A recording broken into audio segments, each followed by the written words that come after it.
Hello and welcome. I'm glad to see that you made yourself right on back here with us. You can't get enough of this 5-minute Bible study that we have going over here. Welcome to the Sunrise and welcome to our 5-minute Bible study that we have here going on at Sunrise Christian Fellowship. I am Pastor Keith, and what we do here with our 5-minute Bible study is we believe in making sure that you can get your word in and that you can get some time in with God. And we have condensed it all the way down to 0.3% of your day. That's all 5 minutes really is 0.3% of your day.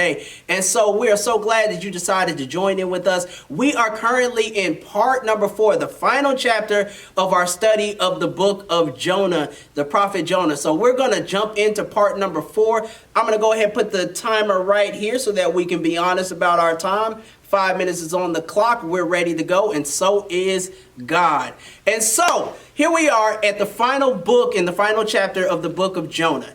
And this is where Jonah goes super petty. I'm talking about the most petty that you can get. Petty LaBelle, whatever it is you want to use and throw in there. Jonah shows his true pettiness at this point. You would think after his issues that he had in part number 2 and part number 1 that this would be done with. But no, Jonah still has this pettiness that's within him. And so we're going to jump right into it. It says in verse number 1, and this is right after the people of Nineveh have decided to turn from their wicked ways. Jonah has delivered his message, and God has decided to relent and not destroy the city. Jonah's not happy about it. Jonah said, but it says in chapter 1, but to Jonah this seemed very wrong, and he became angry. He prayed to the Lord, "Isn't this what I said, Lord, when I was still at home? This is what I tried to forestall by fleeing to Tarshish. I knew you are a gracious and compassionate God, slow to anger, abounding in love, God who relents from sending calamity. Now, Lord, take away my life, for it is better for me to die than to live." Jonah says, I knew you was going to do this. That was the whole purpose of me not wanting to come. I know what kind of God you are. I knew you was going to do this for these people. Ooh, I knew this is how this was going to go. Jonah is hot. He is upset. So much so that he says, Lord, take my life. Go ahead and kill me. Lord, take me now! Rather than me having to watch what you're doing with these people of Nineveh and showing them grace and mercy, kill me, take me out. And God asks him a simple question. He says, it is truly right for you to be angry. Is it really right for you to be angry?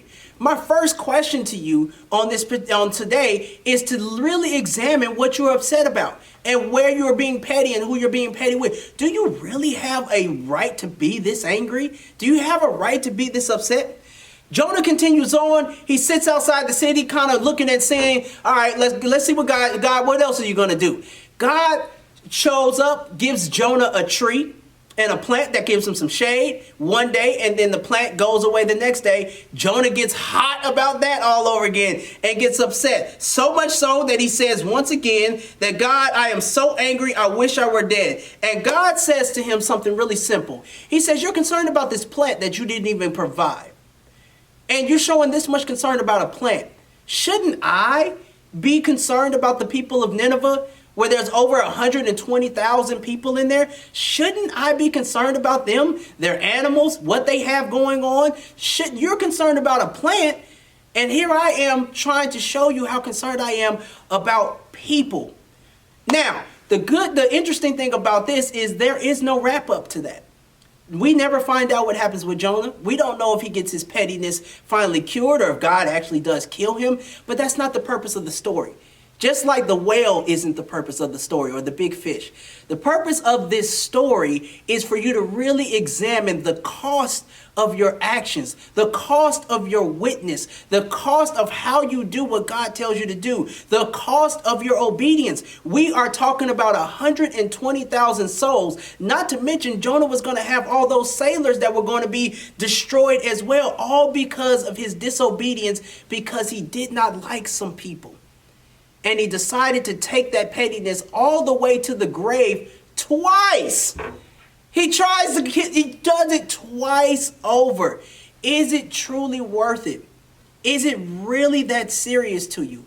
Is it really that big of a deal? Do you, I ask you, speaking to you, you watching this right now, those that you do not care for, if God were to send you on assignment to them, do you really have the right to be mad? Do you really have the right to have this much anger, frustration, and vigor that it causes you to be at odds with God? Is your pettiness worth you being disobedient? And are you sure you know the fallout of what that's going to be?